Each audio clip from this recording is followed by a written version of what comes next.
बिस्मिल्लाहिर्रहमानिर्रहीम। मैं हूं आपका मैथ टीचर अब्दुल गफूर। आज हम बाब नंबर 3 लॉगरिथम की अहम तारीफ़ों के मतलब पढ़ेंगे। तो देखिए इसमें ये 6 तारीफ़ें हैं जो बड़ी इम्पॉर्टेंट हैं। सबसे पहले साइंसी तरकीब की तारीफ़ करें। ये बहुत ही अहम तारीफ़ है, ये मस्ट इम्तिहान में आ जाती है। शायद ही कोई साल ऐसा गुजरा हो बोर्ड का पेपर जिसमें ये ना आई हो।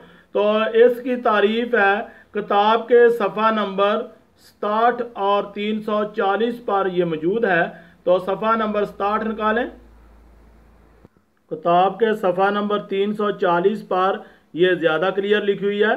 देखिए लिखा हुआ है, किसी दिए गए अदद को साइंसी तरकीब में लिखने के लिए उसे a ज़रब 10 की ताकत n के तौर पर लिखा जाता है। ये साइंसी तरकीब, किसी भी अदद को हम अगर इस तरह लिख लें तो वो साइंसी तरकीब कहलाती है। यानी अदद ये a है के तौर पर लिखा जाए, जबकि एक लेस दैन और इक्वल टू a और a लेस दैन और लेस दैन 10। इसका मतलब ये है कि आप 1 से लेकर a जो है 1 से लेकर 9 के दरमियान होना चाहिए, या 9 से मतलब 10 से छोटा होना चाहिए, 9 तक होना चाहिए। यानी यहाँ पे 1 हो जाए, 2 हो जाए, 3 हो जाए, 4 हो जाए, 5 हो जाए, 6 यानी 9 तक, यानी नॉन जीरो जीरो के अलावा एक अदद के बाद, ठीक है, एक अदद रखना है, जीरो के अलावा कोई भी एक अदद रखना है, ज़रबे 10 की ताकत n। तो और n एक सही अदद हो, n जो है वो एक सही अदद होना चाहिए, जमा भी हो सकता है, मनफी भी हो सकता है। इधर ताकत में 10 की ताकत -1। तो इसके सवाल भी आपको ने किए हुए हैं, वो वहाँ भी मैंने आपको तारीफ बताई थी, इसको इस तरह याद कर लेना है। अब ये दूसरी तारीफ देखें, आम लॉगरिथम और कुदरती लॉगरिथम में क्या फ़र्क है। सफ़ा नंबर 340 पर ही मौजूद है। ये भी तारीफ देखें, कुदरती लॉग और आम लॉग में क्या फ़र्क। बहुत ही आसान तारीफ है। ये देखें 340 पेज पर, आम लॉगरिथम असास 10 के लॉगरिथम को आम लॉगरिथम या ब्रिग्स लॉगरिथम कहते हैं।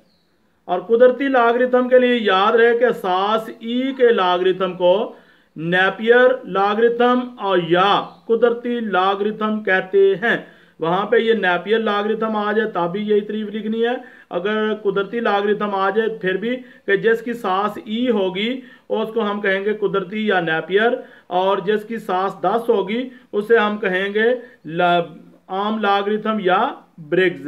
ये कुदरती और आम में फ़र्क याद रखना है। इसी तरह नेपियर या ब्रिग्स में ये तारीफ आ सकती है, इसलिए ज़रा ध्यान से याद रखनी है ये तारीफें। सिर्फ सास का फ़र्क है, सास 10 है तो आम या ब्रिग्स, और अगर सास ई है तो नेपियर या कुदरती कहेंगे। जिद लॉगरिथम की तारीफ करें। सफ़ा नंबर 75 पर इसका जवाब मौजूद है, जिद लॉगरिथम की तारीफ करें। तो ये किताब के सफ़ा नंबर 75 पर, जिद लॉगरिथम वो अदद जिसका लॉगरिथम मालूम हो जिद लॉगरिथम कहलाता है। तारीफ इतनी ही लिखनी है। यानी ये मिसाल के तौर पर दिया जा रहा है कि अगर log y बराबर x हो तो y किसके बराबर हो, तो y को x का जिद लॉगरिथम कहते हैं। और लिखते इस तरह है, मैंने कहा था पहले सवाल भी हल की है कि y बराबर ये log दूसरी साइड पर जाके एंटी लॉग x होगा। जिद लॉगरिथम को एंटी लॉग से ज़ाहिर करते हैं। तो इस तरह आपने सिर्फ यहाँ तक की तारीफ लिखनी है। जिसका लॉग मालूम हो उसको क्या कहते हैं, वो अदद जिसका लॉगरिथम मालूम हो जिद लॉगरिथम कहलाता है। अब अगला सवाल है, लॉगरिथम के 2 कवानीन लिखिए। ये सफ़ा नंबर 78 पर भी है, 88 पर भी है, 4 कवानीन हैं। आपने सिर्फ और सिर्फ 2 लिख देने हैं, कोई भी। ये देखें ज़रा, ये देखें किताब के सफ़ा नंबर 78 पर मौजूद हैं। ये 4 कानून हैं। log m n सास a is equal to log m सास a जमा log n सास a, ये एक कानून हो गया। अब log m बटा n सास a बराबर लाग m सास a। अगर यहाँ पे बटा हो तो नफी लगाते हैं, अगर ज़रब हो तो जमा लगाते हैं। मनफी लाग n सास a, ये याद रहे जब लहदा करना है। ये दो कवानीन हो गए, दो ही आपने लिखने हैं। या तीसरा ये भी याद कर लें, याद चारों कर लें। लाग m की पावर n सास a, याद रहे कि पावर जो है शुरू में लिखते हैं n लाग m बेस a। इसी तरह ये लहदा सास की लाग है, तो ये याद रहे कि लाग n बेस a, तो एक में लिख देंगे लाग n और दूसरे में लिख देंगे लाग a, या लाग n दूसरे में ये बेस बन जाएगा लाग बेस। तो इसमें b और इसमें b एक जैसा होना चाहिए। तो ये एक चौथा कानून है, आपने सिर्फ लिखने हैं, इनको प्रूव नहीं करना। प्रूव मैंने लहदा से किए हुए हैं, वहां से देख लीजिए। ये चारों कवानीन मैंने साबित करके रखे हुए हैं यूट्यूब पर। अब देखें, ये इस चैप्टर की 5वीं तारीफ है, लॉगरिथम की तारीफ करें।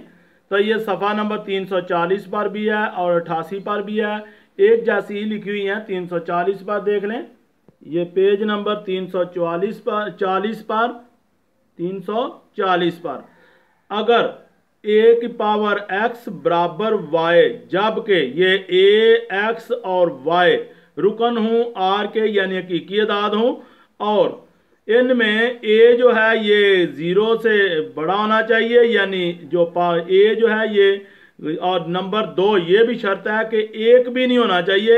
एक 0 मुस्बत, ए ग्रेटर दैन का मतलब मुस्बत होना चाहिए, ए ग्रेटर दैन 0 यानी मुस्बत होना चाहिए। मुस्बत हो लेकिन एक से बड़ा हो, यानी 2 से शुरू हो, कम अज कम 2, 2, 3, 4, 5, 6, 7, 8, ये इसका मतलब है दो लाइनों का। ए ग्रेटर दैन 0 और ए नॉट इक्वल टू 1। तो और y जो है वो ग्रेटर दैन 0, इसका मतलब ये है कि y जो है यहाँ पे ये मुस्बत होना चाहिए। तो x को असास a पर y का लॉगरिथम कहते हैं और उसे log y सास a बराबर x लिखते हैं। ये इस तरह तारीफ याद कर लेनी है। ये इस चैप्टर की 6ठी तारीफ है, किसी लाग के हासा और मैंटीसा की तारीफ करें। सफ़ा नंबर 88 पर भी 340 पर भी मौजूद है इसका जवाब। ये किताब के सफ़ा नंबर 340 पर ही देख लें।